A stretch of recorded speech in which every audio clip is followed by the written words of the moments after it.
Hello shoal welcome to Indian aquatics. இன்றைக்கி நம்ம ரமினோஸ் ராஸ்பொரானோ இல்லாட்டி சாம்பா பார்புன்னு சொல்லக்கூடிய அந்த மீனை பற்றி தான் கேர் வீடியோ பார்க்க போகிறோம். ஆக்சுவலி இதுக்கு இன்னொரு பேரும் இருக்குது, ஏஷியன் ரமினோஸ்னு கூட. ஓகேங்களா? ஸோ பல பேரில் அழைக்கப்படக்கூடிய ஒரு மீன் இது. பட் இந்த மீன் ரொம்ப எக்ஸாட்டிக்கு. ஸோ நம்ம அக்வேரியம் ஷாப்பில் அவ்வளோ ஈஸியாக இந்த மீனை பார்த்துட முடியாது.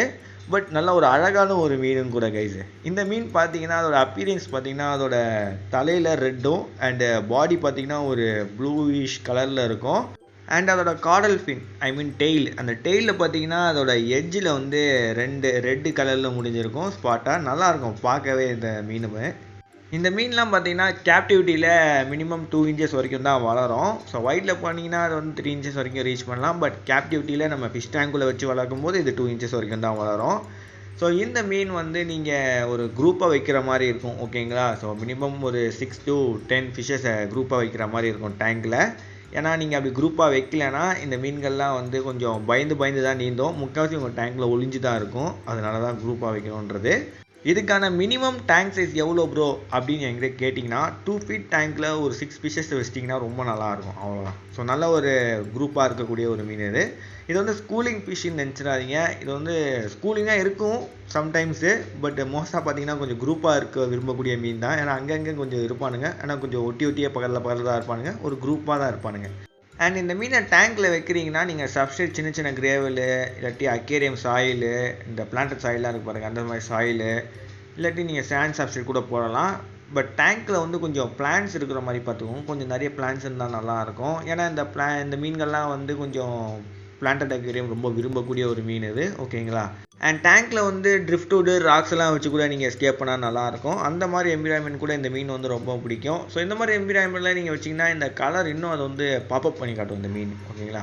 ஸோ இதுக்கப்புறம் இந்த மீனுக்கான டயட்டு பார்த்துக்கலாம். ஸோ டயட் பார்த்தீங்கன்னா வெரி சிம்பிள் தான். நீங்கள் ஃப்ளேக்ஸ் கொடுக்கலாம், இல்லாட்டி சின்ன மைக்ரோ பெல்லட்ஸ் கொடுக்கலாம், இல்லாட்டி பிளட் வேர்ம்ஸ், டூபிக்ஸ் வேர்ம்ஸ், அதுக்கப்புறம் இந்த டாஃபினியா, ஆர்டிமியா இதெல்லாம் கொடுக்கலாம். ஸோ நல்லா ஃபீட் எடுக்கக்கூடிய ஒரு மீன் தான் இது. அண்ட் இதில் ஜெண்டர் ஐடென்டிஃபிகேஷன் பார்த்தீங்கன்னா வெரி சிம்பிள். மெயில் அண்ட் ஃபீமேலை ஈஸியாக ஐடென்டிஃபை பண்ணிடலாம். மெயில் பார்த்தா இப்படி தான் இருக்கும். ஸோ ஸ்டார்டிங்கில் வீடியோவில் பார்த்தீங்கன்னா நான் அப்பீரியன்ஸை பற்றி பேசியிருப்பேன். So red colour head and tail எட்ஜில் அப்புறம் பாடி இந்த கலருன்னு சொல்லி.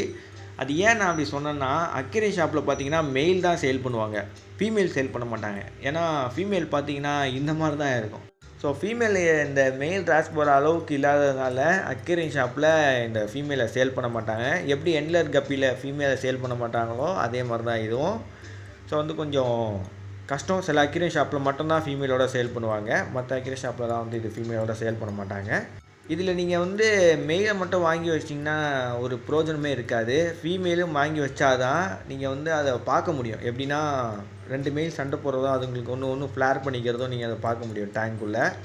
ஸோ ஃபீமேலுக்காக. அதனால் ஃபீமேல் மெயில் ரெண்டுத்தையும் டேங்க்கில் ஆட் பண்ணுங்கள் முடிஞ்ச அளவுக்கு. ஓகேங்களா? ஸோ இந்த மீனை வளர்க்கணும்னு நீங்கள் நினச்சிங்கன்னா அந்த வாட்டரோட பெராமீட்டரும் உங்களுக்கு தெரிஞ்சிருக்கணும். ஸோ அதையும் நம்ம பார்த்துடலாம் வாங்க. முதல்ல pH லெவல் பார்த்தீங்கன்னா 6.5 மெயின்டைன் பண்ணுங்கள். அண்ட் வாட்டர் டெம்பரேச்சர் பார்த்தீங்கன்னா 22 செல்சியஸ்லேருந்து 28 செல்சியஸ்க்குள்ளே மெயின்டைன் பண்ணுங்கள். ஸோ ஒரு ஐடியலாக என்ன கேட்டிங்கன்னா நீங்கள் 25, 26 எப்பவும் மெயின்டைன் பண்ணுங்கள். ஓகேங்களா? அதுதான் ஒரு ஐடியல் டெம்பரேச்சர் இந்த மீனுக்கு. 28 வரைக்கும் இதால் டோலரேட் பண்ண முடியும்.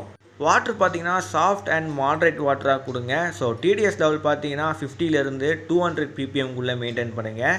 ப்ராப்பராக ரெகுலர் வாட்டர் சேஞ்ச் அண்ட் டேங்க்கை நீங்கள் மெயின்டைன் பண்ணிங்கன்னா வச்சுக்கோங்களேன், இந்த மீன் சூப்பராக உங்கள் அக்வேரியம்குள்ளே இருக்கும். ஸோ நல்ல ஒரு மீன் இது. பிகினர்ஸ் கூட சூஸ் பண்ணலாம். பட் டேங்க்கை வீக்லி ப்ராப்பராக மெயின்டைன் பண்ணுங்கள், அது மட்டும் போதும்.